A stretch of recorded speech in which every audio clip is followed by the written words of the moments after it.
Today I'm going to talk to you about 3 things that I think sellers really make mistakes about when they go under contract with a buyer. And I'm going to get started right now.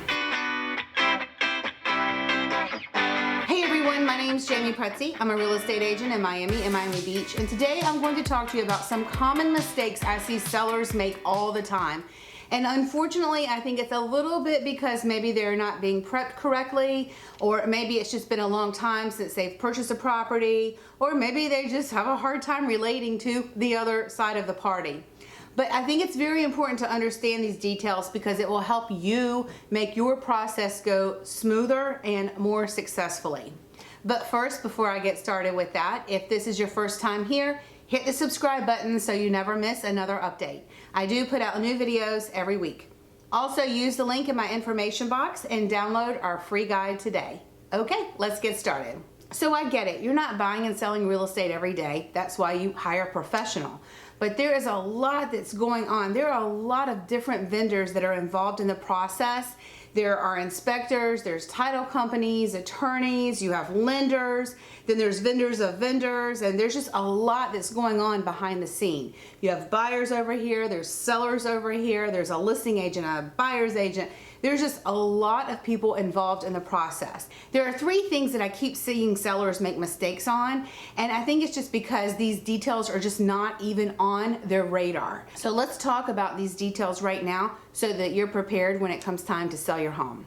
Number 1, not really understanding the whole insurance process and what that means for your property right now when a buyer is buying the property. I am on the other side a lot with buyers, and when buyers go out to a property to do a home inspection, part of that home inspection is going to include insurance reports. Very often I have situations where sellers, they may exaggerate and say that the roof is a little bit newer than what it is, or they may just really not know, or whatever it is. This can create a very big issue today. Not only is it the age of the roof, there are also other components in the house that have to pass the insurance reports. And this is important, especially if a buyer is getting financing, because in order to get financing, they have to be able to get insurance.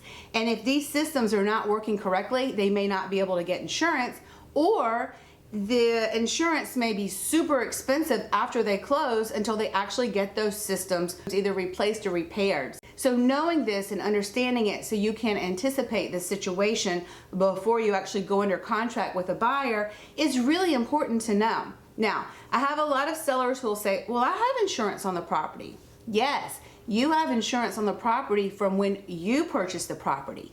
When was it updated? Has anyone been out to re-inspect lately? And sometimes these policies, just continue year after year, and the age of the roof is getting older, and now right now this roof may be at the end of its life, and it may be very hard for a buyer to get insurance. Number 2, the dates. It is very important to calculate the dates on a contract before you actually go under contract. Sometimes sellers will just accept an offer and not realize that they can't actually be out in the next 20 days or 30 days. So it's just really, really important to make sure that you pay attention to those dates so that you know what to best expect when it comes time to close.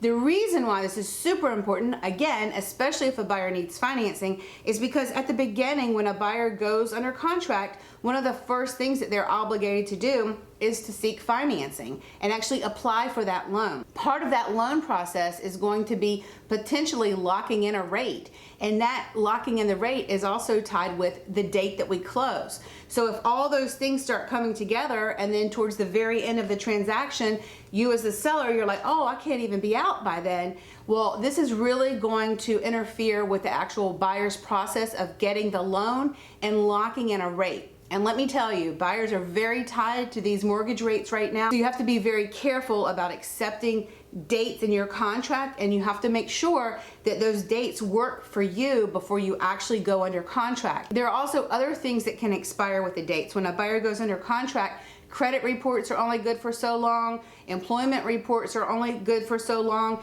and there are a lot of details inside that financing package that have time limits. And so if you as a seller start expecting to ask for more time, you can really put the buyer's loan in jeopardy with extending time frames. One other thing that I think that sellers really underestimate is the inspection process and the time of the inspection process and the amount of times a buyer may need to come into the property during that time.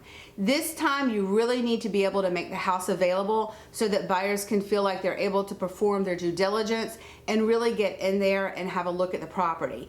Now, I will tell you, in the past, inspections were pretty simple. It was typically an inspection company, maybe a roofer or a termite company. But nowadays, buyers really have a lot of extra inspections, and there are just new opportunities for buyers to inspect properties. There are new services available, and some buyers really need a lot of extra time to get in to do inspections. For instance, on a regular single family home here, they may have the regular home inspection. They may also have a roofer come out. They may have someone come and scope the plumbing just to check the lines of the plumbing.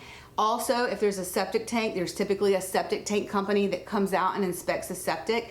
So there can just be a lot of systems of a property that a buyer needs to inspect.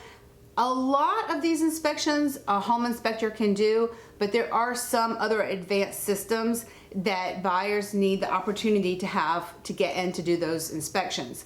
Also, don't forget, after the home inspection, if there are any systems that have issues, they may want to have a professional of that system come back out. For instance, if there's an issue found with the AC, they may want to have an AC person come out and inspect the property just to kind of give a second opinion. So buyers really do like to have a lot of extra time to get into the properties. I know it annoys sellers, I know that it annoys their agents, but in the end, I mean, I think it's 100 times better that buyers know exactly what they're buying so that everyone closes with the exact same expectation and there are no surprises after closing. There is a lot to know about buying and selling real estate in our area. We have many different property types, many different inspections, and a lot of different details to consider. We're always here to be a resource for you. Always feel free to give me a call, and we will see you soon.